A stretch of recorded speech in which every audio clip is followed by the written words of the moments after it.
Be ٹیک میں نے complete کرا تھا تقریباً 12 سال پہلے، اور بی ٹیک کرنے کے بعد میں نے بایو ٹیکنالوجی میں بی ٹیک کرا. اس کے بعد میں نے اپنی فارماسیوٹیکل کمپنی بنائی جو کہ تقریباً 8 سے 9 سال ہو چکے ہیں. ہماری دوا کمپنی ہے اور اس میں طرح طرح کی دوائیں مینوفیکچر مارکیٹنگ سے تینوں شعبوں میں. ابھی کچھ کم ٹائم پر سب دفتر میں بیٹھ کے بات چیت کر رہے تھے، تو دو اسٹوڈنٹس جو یہاں کے تھے ان سے بات چیت ہوئی. مجھے بڑا اچھا لگا یہ دیکھ کر کہ نہ صرف حافظ بلکہ حافظ ہونے کے ساتھ وہ دنیاوی علم میں بھی جو اعلیٰ ترین ایگزام ہے نیٹ، اس کا جو ہے ایگزام دینے کے لیے. تو میں نے جو ہے یہی کچھ الفاظ اور بات چیت مجھ سے ہوئی، تو پھر صاحب کی بات ہے کہ آپ وہاں بھی بات کریں. تو میں بس کچھ اپنے پرسنل لائف ایکسپیرینسز جو ہے وہ میں آپ سے شیئر کرنا چاہوں گا کہ ایک چیز سمجھیے، دنیا میں چاہے سب سے رئیس شخص ہو، دنیا کا سب سے رئیس شخص کون ہے اس ٹائم؟ آپ لوگ اس ٹائم کیا کمپنی کا نام ہے اس کا؟ ایسا. تو اس شخص کے پاس اور آپ کے شخص، آپ کی جو یہاں جتنے لوگ بیٹھے ہیں سب میں ایک چیز بالکل سیم ہے، کامن ہے. کیا ہے؟ ایلان مسک کے پاس بھی دن میں 24 گھنٹے، آپ کے پاس بھی دن میں 24 گھنٹے. اس کے پاس 200 ارب ڈالر ہو سکتے ہیں لیکن وقت اس کے پاس بھی 24 گھنٹے. تو دنیا کی سب سے قیمتی چیز اگر کوئی ہے وہ وقت ہے. اور آج ہماری، میں صرف امت کی بات کروں گا، جو سب سے بڑا ہمارے ساتھ سانحہ ہے، جو سب سے بڑی ہمارے ساتھ پرابلم ہے، وہ یہ ہے کہ ہم نے وقت کی اہمیت کو اپنی زندگی سے نکال دیا. The richest currency in the world is time. کوئی شخص اگر آپ کو کہے کہ میں آپ کو 2 گھنٹے دے رہا ہوں، وہ 2 گھنٹے، 1 گھنٹے، 5 منٹ وہ کبھی واپس نہیں کما سکتا، وہ نکل گیا. تو ہمارے لیے یہ چیز بہت اہم ہے کہ ہم جو وقت ہمیں 24 گھنٹے میں ملا ہے اس کو کیسے بہترین طریقے سے استعمال کریں. اس کا سب سے اہم جو میں نے اپنی زندگی میں تجربہ کرا ہے وہ ہے علم حاصل کرنا. ایک تو علم وہ ہے کہ جو ہم دنیاوی چیزوں کے لیے کرتے ہیں کہ بھائی ڈاکٹری پڑھ رہے ہیں، ہم میتھمیٹکس پڑھ رہے ہیں، کیمسٹری پڑھ رہے ہیں، ایگزام کے لیے پڑھ رہے ہیں، لیکن اس کے ساتھ ہم کو دنیا کے باقی شعبوں کا بھی علم ہونا چاہیے. یہ ہم پر ضروری ہے کہتے مسلمان، کیونکہ اللہ تعالیٰ نے تمام جو علم دنیا میں ہے، چاہے فزکس، کیمسٹری، بایولوجی، ایسٹرونومی، کچھ بھی ہو، وہ تمام علم اللہ تعالیٰ کی طرف سے. اس لیے ہمیں ذمہ داری ہے کہ ہم اگر ان کے ایکسپرٹ نہ ہوں لیکن ہمیں کم سے کم سرسری طور پر ان کے بارے میں علم ہونا چاہیے.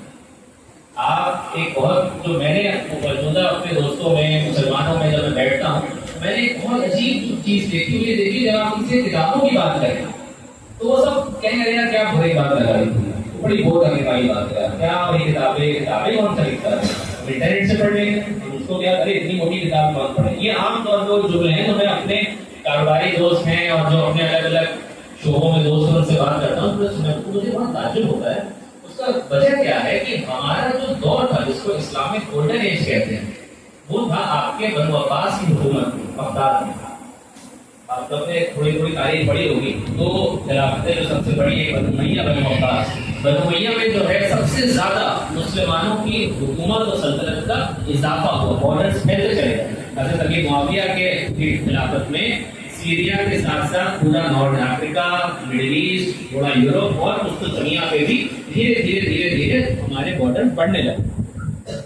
اس کے دور میں اگر آپ جائیں اور آپ پڑھیں تو آپ یہ دیکھیں گے کہ مسلمانوں کی اس ٹائم آپس میں جو کمپٹیشن رہتا تھا وہ کس چیز پہ رہتا تھا؟ وہ اس چیز پہ نہیں رہتا تھا کہ بھائی ہماری BMW 7 سیریز ہے یا ہماری مرسیڈیز A کلاس ہے، ہم پرائیویٹ جیٹ میں ٹریول کر رہے ہیں یا ہم نے پورا شپ لے رکھا ہے. ان کا کمپٹیشن کیا ہوتا تھا کہ اس فلاں شخص کے پاس وہ کتاب ہے جو اس نے تاشکند سے منگائی ہے، اس کے لیے 10,000 درہم دیا ہے، وہ اپنا ایجنٹ بنتا تھا، میں اس کے لیے 15,000 دوں گا. ان کی پوری لائبریریاں ہوتی تھی جس میں وہ فخر کرتے تھے. آج ہمارے مسلمانوں میں، اور یہ صرف ہندوستان نہیں، میں سوال لگاؤں میں لا کے بتا رہا ہوں، آپ دیکھیں کہ کتابوں کی کیا اہمیت ہے. کتابوں کو وہی پڑھا جاتا ہے جو اس سے ہم پیسہ کما سکتے ہیں. بات ختم. تو اب ہماری گولڈن ایج چل رہی ہے یا ڈارک ایج چل رہی ہے، یہ ہر کوئی واقف. تو جب گولڈن ایج چل رہی تھی تب ہمیں علم سے محبت تھی.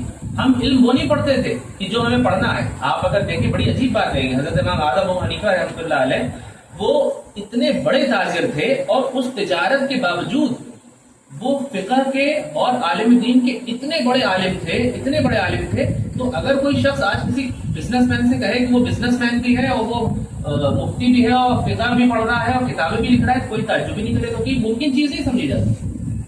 اب آج کے دور میں سب سے اوپر کون سی سویلائزیشن ہے، کون سی قوم ہے؟ آپ سوچیے دنیا میں سب سے اوپر کون ہے؟ یہودی. یہودی کیوں ہے یہودی؟ ہمارا بہت عزیز دوست ہے یہودی ہے، اور میں اس کے گھر پر رکا ہوں 3 بار برازیل میں. وہ کینسر کا سرجن ہے اور ماشاء اللہ جب بھی میں اس کے گھر جاتا ہوں میرے لیے پورا الگ اس کا مسلح رہتا ہے کہ تاسف ہوتی ہے یہاں نماز پڑھو کمرے میں. اس کے گھر میں جو کتا ہے وہ بند کر دیا جاتا ہے گارڈن میں، اور مجھے پوری میں نے اس کو دعوت بھی دی، قرآن بھی دیا. وہ پوری احترام کے ساتھ میری نماز کی اہمیت کو کہتا ہے کہ تم پڑھو، یہ بالکل صاف کمرہ ہے، تمہیں کوئی پریشانی نہیں ہوگی. میرے لیے حلال اس نے پورے شہر میں ڈھونڈا، بڑی مشکل سے ایک لیبنیز ریسٹورینٹ ملا، وہاں سے وہ میرے حلال گوشت لے کے آیا. تو اب آپ ذرا یہودیوں کے رد عمل کو دیکھیں، سوری یہودیوں کے لائف سٹائل کو دیکھیں. آپ دنیا میں کسی بھی سائنس کے سب سے اونچے سائنٹسٹ کو دیکھیں، وہ یہودی نکلے. آج تک تاریخ میں 124 غالباً شاید جہاں تک مجھے یاد ہے 124 نوبل پرائز دیے گئے. آپ شاید جانتے ہو نوبل پرائز دنیا میں ایجوکیشن اور فیلڈز آف سائنسز کی ہائیسٹ اوارڈ ہے. فزکس، کیمسٹری، میتھمیٹکس، لٹریچر، اس میں سب سے اونچا اوارڈ کوئی مانا جاتا ہے تو نوبل مانا جاتا ہے. آپ جتنے بھی سائنٹسٹ لے لیجیے جن کو نوبل پرائز ملا ہے ان میں مسلمان ایک بھی نہیں ہے، اس میں سب کے سب یہودی. کون؟ نیوٹن، بور، میڈم کیوری، اور میں نام جتنے بھی آپ شروڈنگر، آپ کی فزکس میں جو تھیورمز پڑھ رہے ہیں یہ سب یہودی ہیں. تو میں نے اس سے یہ پوچھا کہ یار یہ بتاؤ ایسا کیوں ہے یار، ساری اکانومی تم لوگ کے ہاتھ میں رہتی ہے، تم لوگ جو ہے پوری دنیا پہ حکومت کرتے ہو. تو ہنسنے لگا، کہنے لگا آصف ایسا نہیں ہے، ہم لوگ کوئی ایسا ہو جاتا ہے، یہودی کمزور بھی ہوتے ہیں لیکن ہم ایجوکیشن پہ بہت دھیان دیتے ہیں. ہم نے کہا کیا مطلب؟ تعلیم ہمارے بچپن سے ہم کو سکھایا جاتا ہے کہ تمہیں پڑھنا ہے، اور اگر تمہارے کلاس میں 80 بچے ہیں اور تم اکیلے یہودی ہو تو تمہیں فرسٹ آنا ہے.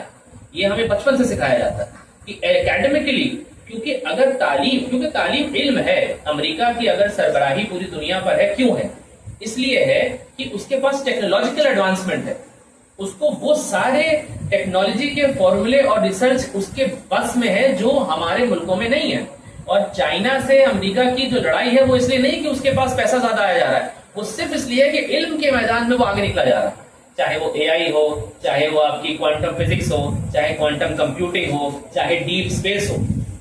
ڈیپ اسپیس ہوتا یہ ہے کہ لوگ ملک جو ہیں گنے چنے ملک ہیں جو ڈیپ اسپیس میں کام کر رہے ہیں. ڈیپ اسپیس میں کیا ہوتا ہے کہ آپ کائنات کو تلاش رہے ہیں کہ کہاں پہ ہم اور انسانوں کو بسایا جا سکے.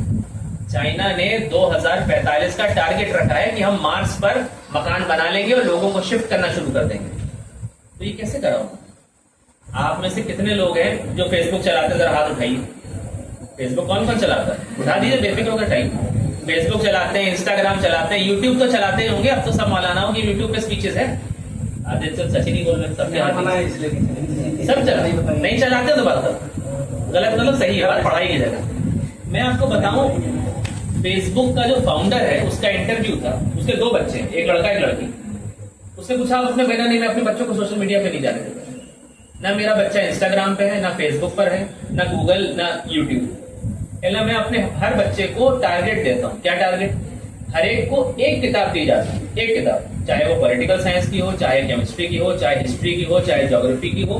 اس کتاب کو اس کو ہر مہینے ختم کرنا ہے اور آخری دن ایک 500 لیٹر کا ایسے لکھنا ہے اس کتاب کی سمری کا. تو سالانہ کتنی کتابیں ہو گئی؟ 12. یعنی وہ اپنی پڑھائی تو کر ہی رہا ہے، سالانہ 12 الگ الگ سیکٹر آف نالج اور شعبے جو علم کے ہیں ان کو بھی پڑھ رہا ہے اور ان پہ ایسے لکھ رہا ہے. بل گیٹس کا نام کس نے سنا؟ بل گیٹس کی خاص بات کیا ہے؟ تقریباً 35 سال، تقریباً 40 سال تک بل گیٹس دنیا کا سب سے امیر ترین آدمی رہا ہے. ابھی ریسنٹلی جو ہے وہ اس کے پاس سے ہٹ کے ٹیسلا کے اونر کے پاس چلا گیا، تو ٹیسلا کا ہو گیا. بل گیٹس کے اوپر ایک ڈاکیومنٹری آئی جس میں خود اس کا ہے، 1.5 گھنٹے کی ڈاکیومنٹری ہے، اس کا نام ہے inside the mind of bill. بڑی اچھی ڈاکیومنٹری. ڈاکیومنٹری آپ سمجھتے ہیں نا، ایک تو موویاں ہوتی ہیں جن میں ناچ گانا دکھایا جاتا ہے، ڈاکیومنٹری وہ فلمیں ہوتی ہیں جو فلم نہیں ہوتی ہیں، اس میں انسان سے انٹرویو ہوتا ہے، اس کی زندگی کے تجربے سکھاتا ہے اور بتاتا ہے. تو بل گیٹس نے اپنا ایک بڑا عجیب